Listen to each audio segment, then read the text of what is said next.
नमस्कार, उमर अमन एकेडमी के educational video में आप सभी का स्वागत है। ये 131925 4981 ये सारा ऑड स्क्वायर है। आपको यहाँ पे 16 36 64 आपको ये सारा इवन स्क्वायर जाएगा। ये सारे support and resistance Gann system में है। इसमें मेरा कुछ भी नहीं है। ये गैन स्क्वायर ऑफ 9 है।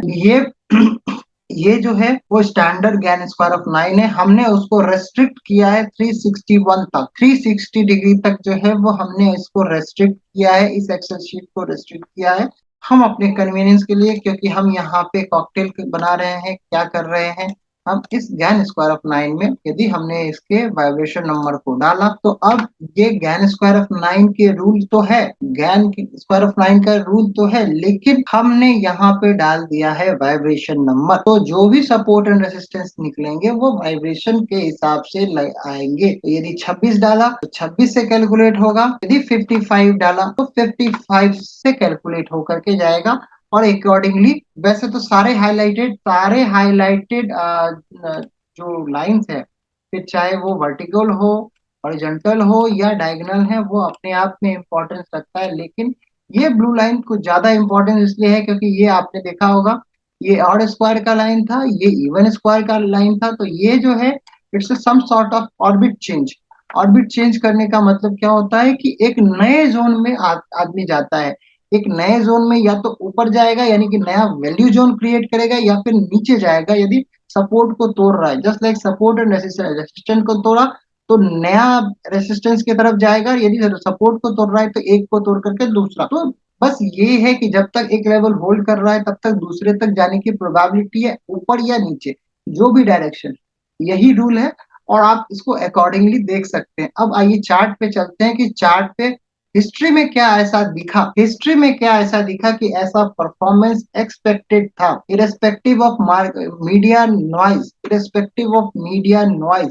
हिस्ट्री में जो है वो इस तरह के परफॉर्मेंस के क्लू थे, वो हम आज आप लोगों के साथ डिस्कस करेंगे। तो आइए हम आपको लेके चलते हैं। हम आपको लेकर के जाएंगे 2008 या 7, बोलिए 7, 7-8 में मार्केट करेक्ट हुआ था। 7-8 में मार्केट करेक्ट हुआ था, फिर 9 से जो है वो आपको गया, रिकवरी हुआ। मैं जो दिखाने की कोशिश कर रहा था वो है 10 ईयर का साइकिल, 10 ईयर साइकिल।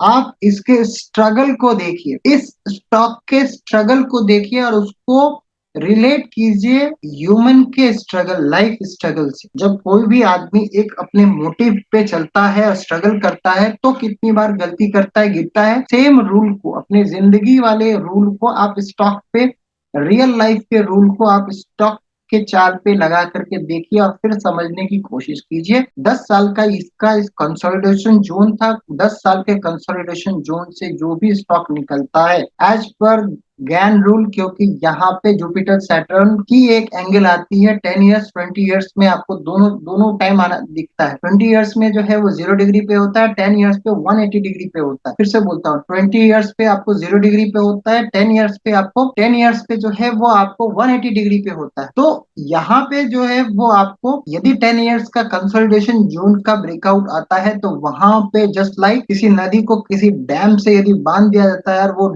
नदी जब डैम को तोड़ करके निकलती है तो जिस तरह से पानी फैलता है, सेम वे उसी तरह का रिटर्न आप एक्सपेक्ट कर सकते हैं एज पर रूल।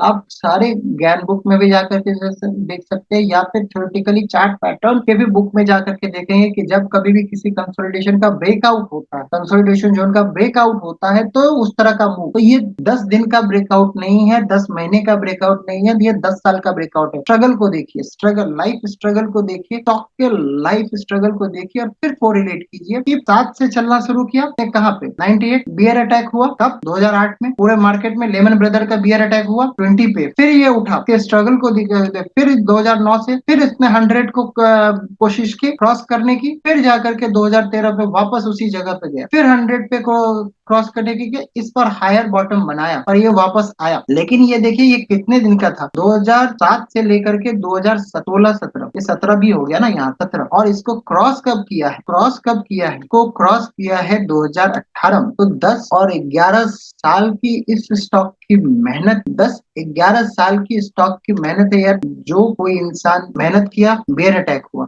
बुल्स ने फिर से मेहनत किया, फिर बियर अटैक हुआ, फिर वापस, फिर मेहनत किया, फिर अटैक हुआ।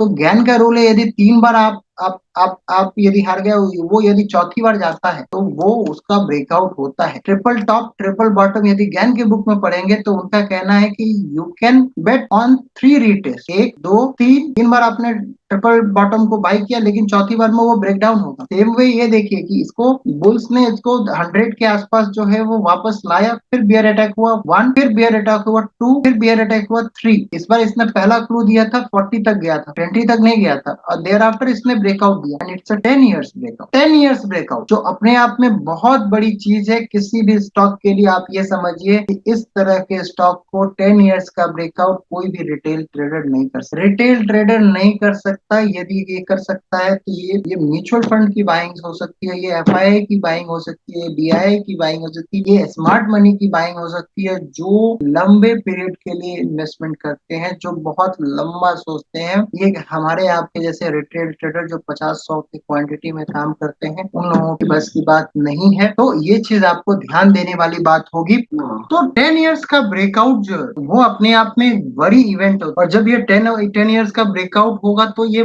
माइक्रो कैप में नहीं होगा, ये ऑलरेडी एक स्टैब्लिश प्लेयर था, एक बड़ी कंपनी ऑलरेडी बन चुकी, देयर आफ्टर यहाँ पे राइज हुआ है। तो जब कभी भी बड़ी कंपनियां भी यदि इतने सारे कंसोलिडेशन के बाद चलती हैं तो वो नेचुरली बहुत रन अप दिखाती है। तो ये कोई एबनॉर्मल रन अप नहीं माना जाएगा as per chart pattern, abnormal run up नहीं माना जाएगा एज पर चार्ट पैटर्न। कुछ लोग जो इस तरह का कहते हैं वो थोड़ा सा मुझे अजीब सा लगता है कि क्यों आप किसी चीज के बारे में यदि नहीं समझ में आ रहा है तो जस्ट हिस्ट्री में जाइए, हिस्ट्री ही रिपीट होता है प्रेजेंट और फ्यूचर में। तो यदि आपके पास डेटा है, हिस्ट्री में जाकर के देखिए पूरे अभी अभी इंटरनेशनल मार्केट में जिस तरह के चार्ट पैटर्न्स हैं, अभी जिस तरह के चार्ट पैटर्न्स इंटरनेशनल मार्केट में हमारे पास डेटा नहीं है, इंडियन मार्केट का डेटा नहीं है। आप चाहे तो यूएस मार्केट का डेटा ले सकते हैं, डाउ का आपको मिलेगा 1960,